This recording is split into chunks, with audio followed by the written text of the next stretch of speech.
देखो, यूकेपीएससी द्वारा आज पटवारी और लेखपाल का पेपर लिया गया था, जिसमें जो रीजनिंग के क्वेश्चन आए थे उसका सॉल्यूशन यहाँ पर हम आपको प्रोवाइड कराएंगे।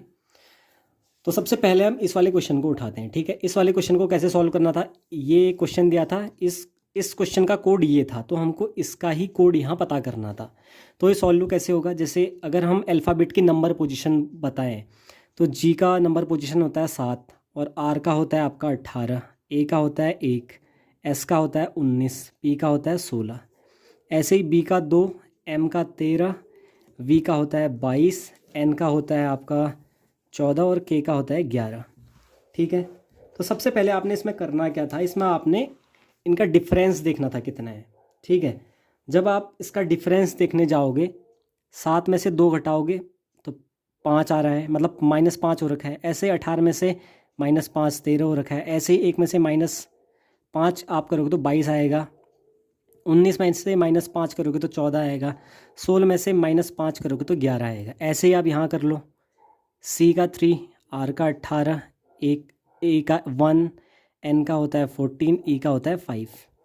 इसमें से अगर आप घटाओगे तो आएगा आपका एक्स, आर में से अगर आप घटाओगे तो आपका आएगा एम। ठीक है, और आप ए में से घटाओगे 5 तो आपका आएगा वी, और उसके बाद आप एन में से घटाओगे 5 तो आपका आएगा आई, ई में से 5 घटाओगे तो आपका आएगा Z.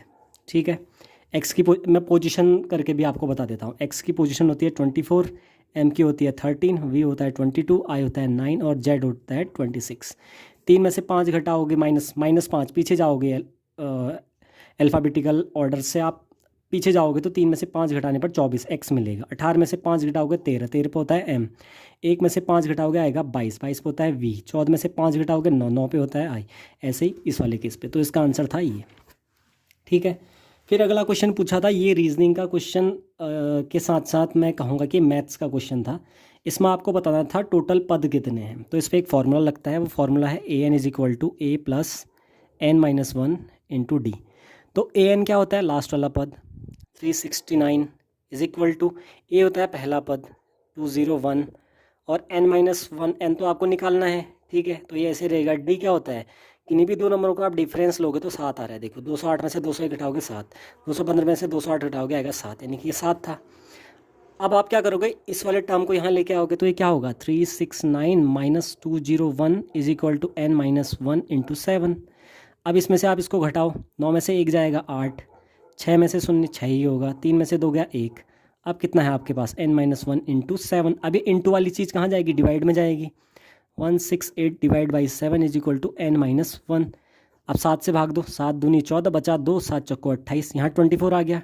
24 is equal to n minus 1। अब ये -1 आप इधर लेके आओगे तो ये प्लस का हो जाएगा, यानी कि n is equal to 24 plus 1। ठीक है, तो आपका आंसर कितना हो गया, n इज इक्वल टू 25।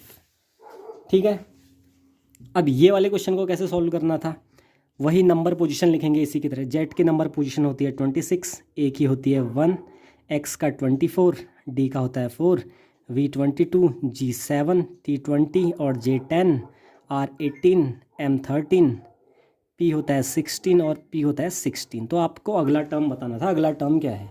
ठीक है, तो देखो 26 से सबसे पहले आपको जानना था 24, फिर 24 से हो रहा था 22, 22 से हो रहा था 20, 20 से हो रहा था 18, 18 से हो रहा था 16, 16 से क्या होगा 14, और 14 पर क्या होता है n, यानी कि ये दो ऑप्शन तो एलिमिनेट हो चुके थे, इन दोनों में से अपना कोई एक आंसर था।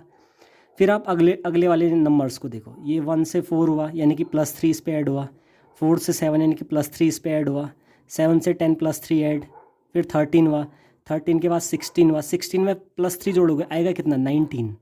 ठीक है, 19 क्या होता है एस, यानी कि एस लास्ट पे टर्म, यानी कि इन दोनों में से ये वाला हमारा आंसर हो गया था।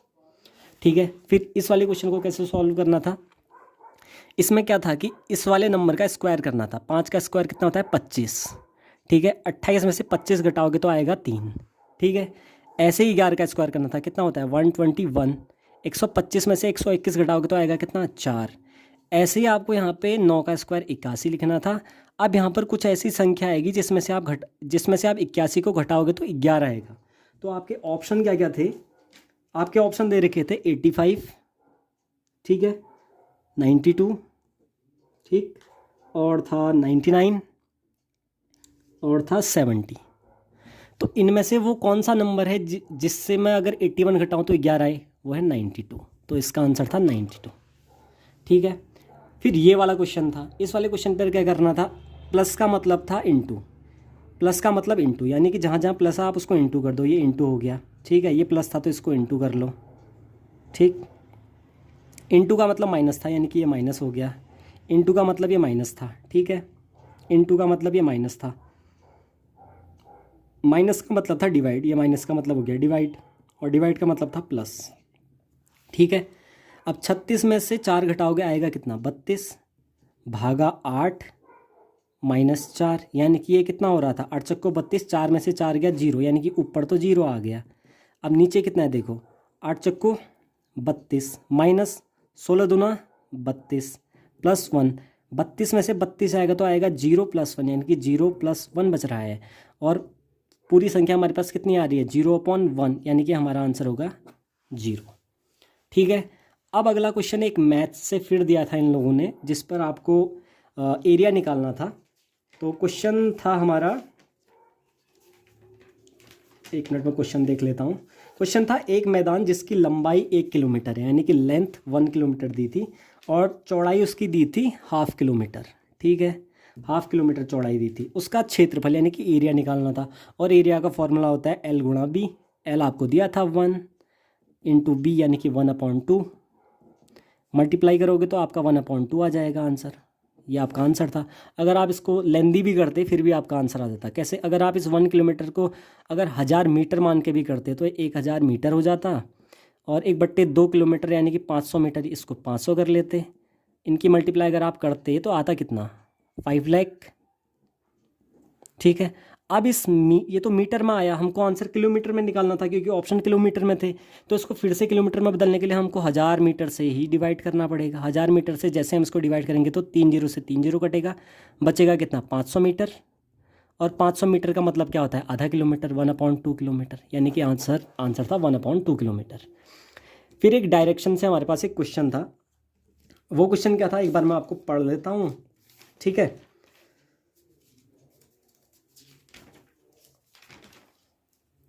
डायरेक्शन क्या था कि एक व्यक्ति एक विशिष्ट स्थान से 1 किलोमीटर पूर्व की ओर चलता है, यानी कि ये स्टार्टिंग पॉइंट मान लें हम, यहाँ से वो 1 किलोमीटर गया ईस्ट की ओर। ठीक है। फिर क्या बोला था, उसके बाद वह 5 किलोमीटर दक्षिण की ओर जाता है। अब इसको 5 किलोमीटर दक्षिण में चला देंगे हम, 5 किलोमीटर। ठीक है। फिर उसके बाद वह 2 किलोमीटर पूर्व की ओर चलता है, ये 2 किलोमीटर फिर पूर्व की ओर गया। ठीक है। फिर क्या बोला, अंत में वह 9 किलोमीटर उत्तर की ओर चलता है। लास्ट में वो कहाँ चले गया? नॉर्थ डायरेक्शन में चले गया, 9 किलोमीटर। ठीक है। अब क्वेश्चन क्या पूछा था, आरंभ स्थान से अंतिम तक की दूरी कितनी है, यानी कि यहाँ से उसकी डायरेक्शन निकालनी थी। और जब भी ये डायरेक्शन निकालनी पड़ती है तो हमको शॉर्ट डिस्टेंस यानी कि एयर डिस्टेंस निकालनी होती है। अब देखो, ये तो हमको फाइंड आउट करना था। ठीक है। ये वाली वैल्यू हम कैसे निकालेंगे? ये 1 है, ये 2 है, और दोनों को जोड़ देंगे तो ये कितना हो जाएगा? ओवरऑल ये 3 हो जाएगा। ठीक है। और ये आधी डायरेक्शन है 5, ये पूरी डायरेक्शन है 9, 9 में से 5 घटाओगे तो ये वाली डायरेक्शन कितनी होगी? 4, यानी कि ये इतना 4 था और ये पूरा 3 था।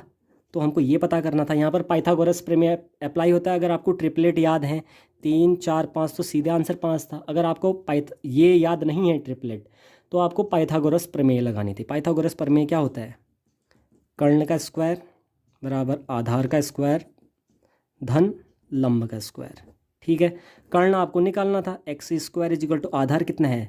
3 किलोमीटर था, 3 का स्क्वायर, और लंब कितना था? 4 था, 4 का square. X square is equal to 3 का स्क्वायर कितना होता है? 9, 4 का स्क्वायर कितना होता है? 16, 16 और 9 को जोड़ोगे तो आएगा 25, और एक्स स्क्वायर यानी कि किसका स्क्वायर 25 होता है? 5 का। तो आपका आंसर था 5 किलोमीटर।